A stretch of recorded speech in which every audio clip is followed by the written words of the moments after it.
a som sprievodca za pizzu. Vy ste taký pestrý. Opiu, ona je zabodnutá do zeme, preto má znamenať mier. Múzeum bolo založené v roku 1922 v Bratislave. Do Nitry sa dostalo v 60. rokoch a konkrétne na toto miesto až s výstavbou potom schádzenou od roku 1982. Čiže mechanické zaťaženie ako klasické práčky. Ne? Poháňané. Takže teraz sa nachádzame v škole, ktorá pochádza z Divína.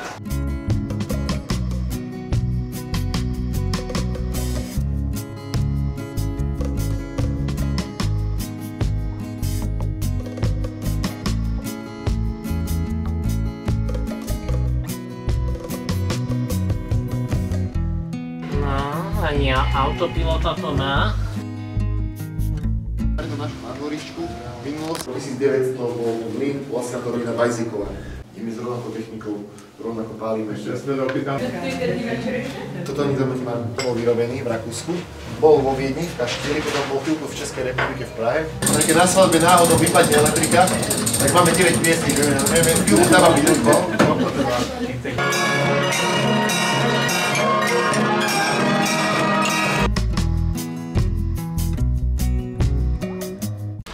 Dávajú také červené stužky na točíky.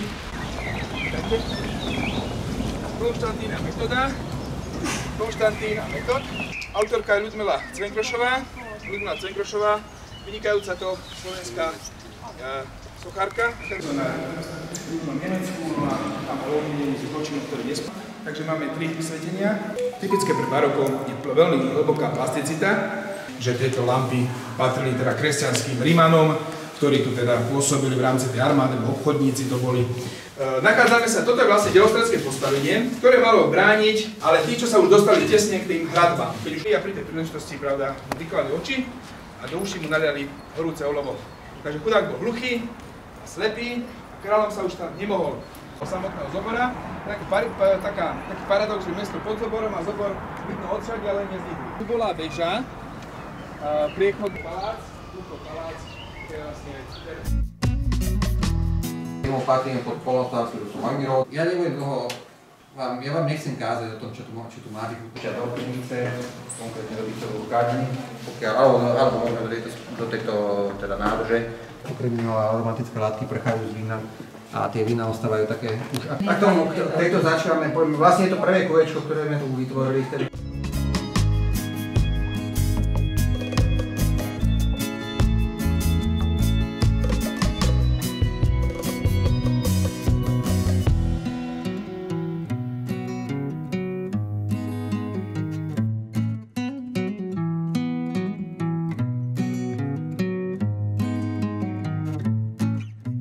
Tam je taký návod, že to má byť červené písmeno? Áno. Revolučnú, multižánrovú hru pre... No tak.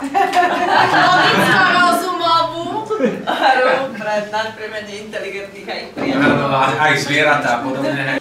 A Ľudská teda poprosím, aby si nám povedala.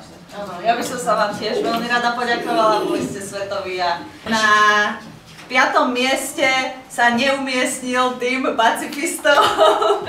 Na 4. mieste v čase, už po skrátení 18 hodín 00 minút a 38 sekúnd skončil na 4. mieste tým Vlky a Vlčice. Takže poprosím zdať pre celý tým aspoň takúto cenu a špeciálnu cenu by som dala členke, ktorá to vydržala celý deň. Nech sa páči, to je pre teba, Julka. Na 3.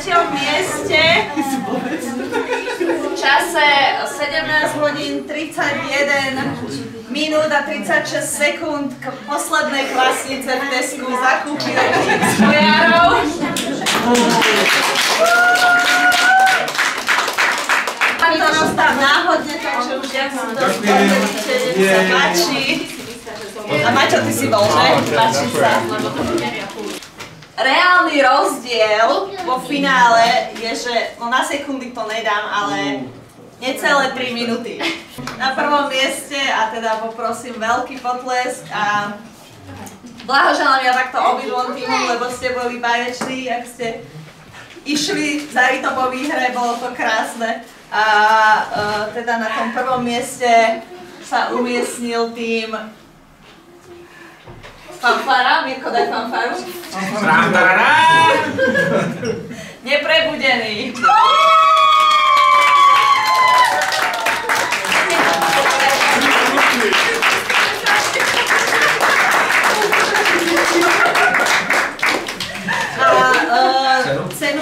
Cena pre víťaza. Tak ja si dovolím... Poďte si niekto pre cenu. Dovolím si najskôr dať cenu. Dobre, tak ide Dália. Dobre. Takže... Nech sa páči. Cena pre neprebudených. Ďakujem, páči. Jaj, to je krásne.